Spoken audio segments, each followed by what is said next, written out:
Hello সবাই সবাই কেমন আছো? আশা করি সবাই ভালো আছো। আমি তোমাদের আশীর্বাদে অনেক ভালো আছি। আজ বানাবো আমি ব্রেড আলু টোস্ট। এখানে আমি 4টা ছোট সাইজের আলু সিদ্ধ করে নিয়েছিলাম। এখন আলুটাকে কাঁটা চামচ একটা দিয়ে ভেঙে নেব আলুগুলো সব।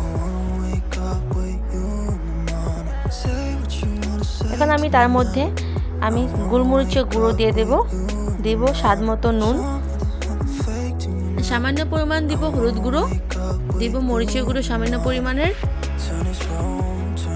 দিয়ে দেবো ধনিয়া গুঁড়ো, জিরের গুঁড়ো আর মরিচ কেটে রেখেছিলাম কুচি করে, এটা দিয়ে দেবো। আর ধনিয়া পাতা কেটে রেখেছিলাম দিয়ে দেবো।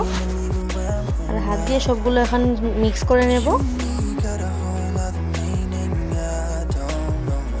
মিক্স করা হয়ে গেলে এখানে আমি 2টো ডিম ভেঙে নেব। ডিমটাকে ভালো করে মিক্স করে নেব। এখন আমি এখানে ব্রেডটার মধ্যে আলুর পুরগুলো সব ব্রেডটার মধ্যে মেখে নেব। তার উপরে আমি একটা ব্রেড দিয়ে দেব, ব্রেড দিয়ে ঢেকে দেব। বাকিগুলো এরকমভাবে সবগুলো ঢেকে দেব।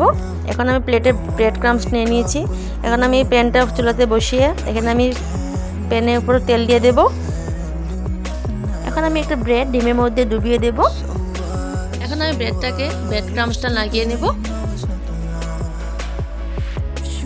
সকাল সকাল বাড়িতে বানাবে, চারমোচা আলু খেতে অনেক ভালো লাগে, খেতে ক্রিস্পি হয় অনেক। এখানে আমি তেলের মধ্যে ব্রেডটাকে ছেড়ে দেব।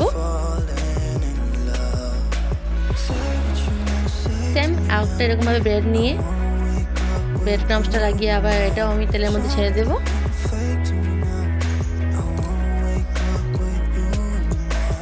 প্রায় সকালে এরকমভাবে আমি বানিয়ে বরকে খাওয়াই, অনেক ভালো লাগে খেতে, তাড়াতাড়ি হয়ে যায়।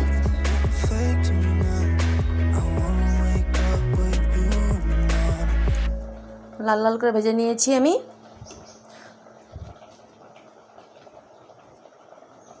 আমার প্রায় হয়ে গিয়েছে। আমার সকালের খাবার এটা। কেমন লাগছে তোমার কমেন্ট করে বলবে। ভালো লাগলে ভিডিওটাকে একটা লাইক শেয়ার সাবস্ক্রাইব করে চ্যানেলটাকে। কালকে আবার আসবো নতুন একটা রেসিপি নিয়ে। আজকের জন্য টাটা।